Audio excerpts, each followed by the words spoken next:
தப்லீக் இஜ்திமா வருகின்ற அதாவது 31 ஜனவரி 1, 2 பிப்ரவரி இந்த நாட்களில் நடக்கக்கூடிய 2025ஆம் வருஷம் இஜ்திமாவுக்கான ஏற்பாடுகள் தான் நடந்துகிட்ருக்குது. அவங்க வயசை பாருங்கள், அந்த சுற்றியில் தூக்குறாரு அவருக்கெலாம் வயசு ஒரு 50-60 கிட்ட இருக்கும். என்ன ஒரு திடகாத்திரம் இறைவன் கொடுத்துருக்கான் பாருங்கள். ஏன்னா அந்தளவு தப்லீக்கில் வரக்கூடியவங்க நல்ல உழைப்பாளிகளாக இருப்பாங்க. பெரும் பெரும் பணக்காரர்களை கூட சட்டிகளெல்லாம் தூக்க வச்சது, சமையல் பண்ண வச்சது, அதில் ஒரு இன்பம் அவர்களுக்கு கிடைக்கிது. அதனால தான் அந்த இறுக்கத்திலேருந்து வெளிப்படுறதுக்காக பெரும் பெரும் பணக்காரர்கள்லாம் இந்த தப்லீக் மேலே அவங்களெலாம் விரும்பி சேருவாங்க. 40 நாள் வருவாங்க, சில பேர் 1 வருஷம் கூட வர்றதெல்லாம் உண்டு. நான்லாம் 10 நாள்லாம் போயிருக்கிறேன். 10 நாள் 3 நாள் இப்படி தான். இப்போ இந்த ஸ்கூல் லீவ்லலாம் பயன்படுத்திக்குவாங்க.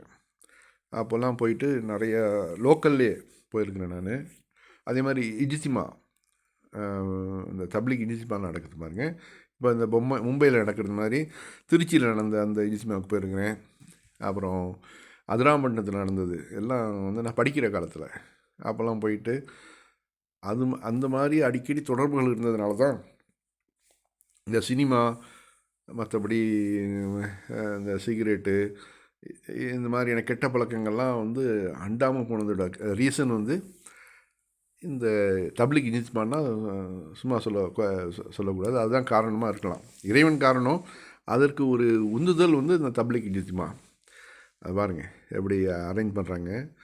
மிகப்பெரிய லட்சக்கணக்கில் மக்கள் வர்றதுனால அவர்களுக்கான இருப்பிட வசதி, அவர்களுக்கான கழிப்பிட வசதி, உணவு அருந்துவதற்கு. அடுத்தாப்புல இன்னொன்று ஒரு ஸ்பெஷல் இங்கே சாப்பாடு ஐட்டங்கள். சாப்பாடு நான் எங்கெங்கெல்லாம் சாப்பிட்ருக்குறேன், எவ்வளோ டேஸ்ட்டாக சாப்பிட்டாலும் இந்த தப்லீக் இஜ்திமாவில் செய்யக்கூடிய அந்த சாப்பாடு இருக்குது தெரியுங்களா, அதுக்கு ஒரு தனி ஒரு டேஸ்ட்டு இறைவன் கொடுக்குறான். அது என்னன்னு தெரில. நானும் பார்த்தேன். அவங்க வெறும் காய்கறிகளை போட்டு தான் செய்வாங்க. காய்கறிகளை போட்டு தாளை போட்டு சோறு நெய் சோறு மாதிரி ஆக்கி அது வைப்பாங்க பாருங்கள். அவ்வளோ டேஸ்ட்டாக இருக்கும். அவ்வளோ சாப்பிடுவோம் நாங்கள்லாம். அந்த இப்போ நம்ம ஒரு சில குறைகள் அவர்கள்ட்டையும் இருக்குது. தப்லீக் தாலீம் தொகுப்பு, தொழுகையின் சிறப்பு, இந்த மாதிரி சில எக்ஸ்ட்ரீமாக தேவையில்லாத ஒரு சில விஷயங்களை எழுதியிருக்கிறாங்க. அதெல்லாம் நீக்கிட்டு பார்த்தோன்னாக்க இவர்கள் உண்மையிலேயே இஸ்லாமிய சமூகத்துக்கு மிகச்சிறந்த பங்களிப்பை செய்கிறாங்க. அவர்கள் நல்லபடியாக அவர்களுடைய எதிர்காலம் நல்லபடியாக அமையட்டும். மெக்கா ஹரம்குள்ளே ஒரு வயசானவர், அவர் என்ன உடை, ட்ரெஸ்ஸு பாருங்கள். இந்த காபி உடை நபிகள் நாயகம் தவிர்க்க சொல்லியிருக்கிறாங்க. இந்த உடையை தவிர்த்து மற்ற வெள்ளை உடைகளை விரும்பி அணியுங்கள் அப்படின்னு சொல்லிட்டு அட்வைஸ் பண்ணியிருக்கிறாங்க. ஏன்னா அந்த காலத்துலேருந்தே இந்த காவி இஸ்லாத்துக்கு விரோதமாக செயல்பட்டதுனால அவர்கள் அதை வெறுத்திருக்கலாம். ஏதோ ஒரு ரீசனில் அந்த கலரை நீங்கள் தவிர்த்துக்குங்க அப்படிங்கிறாங்க.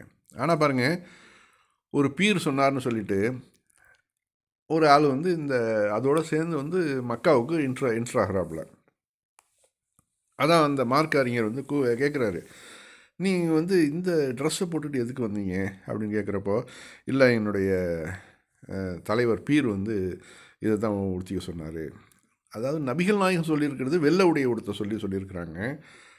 அதுதான் இப்போ விருப்பம்ன்றுங்கிறாங்க. அப்படி இருக்கிறப்ப அவங்க தடுத்த ஒரு கலரை போய் நீங்கள் எதுக்கு போட்டு வந்தீங்க அப்படின்றதுக்கு அவர்கிட்ட பதில் கிடையாது. அதாவது பீர் சொன்னால் நபிகள் நாயகத்தோட முக்கியத்துவம் வாய்ந்தவரா அப்படின்னு சொல்லிட்டு கேட்டாலும் அவர்கள்ட்ட பதில் கிடையாது. அதாவது தலைவர்னால் நமக்கு இஸ்லாமிய சட்டத்திட்டங்களை வகுக்கக்கூடியதில் தலைவர்னு நமக்கு எடுத்துக்கிட்டால் அது நபிகள் நாயகம் ஒருத்தங்க தான்.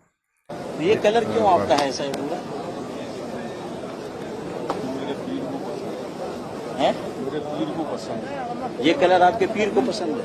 ये सबसे बड़ा मकाम किसका है? रसूलुल्लाह सल्लल्लाहु अलैहि वसल्लम या पीर का? ये आप नहीं बोलते हैं रसूलुल्लाह सल्लल्लाहु अलैहि वसल्लम बड़ा मकाम है, वो तो है। मैं किसका? सरकार नहीं बोले, रसूलुल्लाह सल्लल्लाहु अलैहि वसल्लम है ना। तो रसूल नहीं, सरकार नहीं, रसूलुल्लाह साथ में सल्लल्लाहु अलैहि वसल्लम। अब रसूलुल्लाह सल्लल्लाहु अलैहि वसल्लम को जो रंग पसंद है वो सफ़ेद, और आपके पीर को रंग पसंद है ये। अब आपने पीर का रंग लिया मदनी मियाँ का, और रसूलुल्लाह सल्लल्लाहु अलैहि वसल्लम का रंग नहीं लिया, तो आपने किसको बड़ा समझा? अब रसूलुल्लाह सल्लल्लाहु अलैहि वसल्लम ने जो कलर दिया है हम उस कलर को अफजल समझेंगे, पीरों के कलर को अफजल नहीं समझेंगे। पीर की सुन्नत, सुनिए, पीर की सुन्नत पर अमल करना अल्लाह का हुक्म नहीं है। இது ஆனால் கண்டிப்பாக வருங்காலத்தில் அவர் வந்து தவிர்த்துக்குவார். ஏன்னா அதாவது தெரியாமல் சிலர் வந்து செய்கிறாங்கல்ல, அது வந்து தெரிஞ்சு நான் இப்படி தான் செய்வேன், நீ என்னத்தை சொல்கிறது, நான் என்ன கேட்குறது அப்படின்னாக்க அது வந்து அதுதான் மார்க்கத்துக்கு முரணானது. தெரியாமல் செஞ்சுட்டாக்க இந்த மாதிரி மார்க்க அறிஞர்கள் சொல்லும்போது அதை எடுத்து நடக்கணும். காவி உடைகளை தவிர்த்துக்கணும் மேக்சிமம். இப்போது முஸ்லீம்களுக்கு எகெயின்ஸ்டாக அந்த காவி குரூப்புகள் நம்ம இந்தியாவிலேயே பாருங்களேன், எந்த அளவு காரியங்களை நகர்த்துறாங்க. அதாவது மோசமான செயல்களை செஞ்சு அதை முஸ்லீம்கள் பேரை போடுறாங்க, முஸ்லீம் வீடுகளை இடிக்கிறாங்க புல்டோசரை விட்டு, பீஃப் கறி வச்சுருந்தேன்னு சொல்லிட்டு முஸ்லீம்களே கொல்றாங்க. எல்லாம் வந்து இது பின்னணி வந்து காவிகள் தான். அதையும் நம்ம நல்லா ஞாபகத்தில் வச்சுக்கணும்.